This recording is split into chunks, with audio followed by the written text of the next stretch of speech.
dito, kailangan natin silang overtake. Ano? Hinahamon pa ako ng overtake. Saglit lang kuya, babanggain ko yung kasalubong ko kuya eh. So pag ganito po, overtake po kayo sa ganito, malalaman nyo po kung kailan kayo dapat babalik ha. Yan si e-bike, hintay natin. Yan, pag babalik po kayo, di ba naka-overtake na po ako sa kanya, dapat po kita nyo siya dito sa side mirror ng buo. Yan o, yun na, saka tayo bumalik po. Panibagong signal. Yan.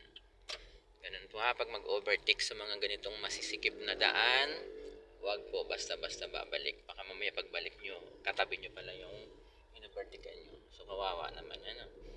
So para sa mga baguhan po, ingat po sa pag-overtake at hanggat maaari, wag na muna. Wag na muna tayong mag-overtake kasi hindi talaga masaya mag-overtake sa mga ganong alanganin. Yun si Kuya Tricycle, mabagal po siya. Kaya medyo masikip lang po talaga tong daan na to. Saktuhan lang po. Yan, may nagpa-park na ng mga alanganin. So kailangan nating umiwas ng konti at magpa-cute.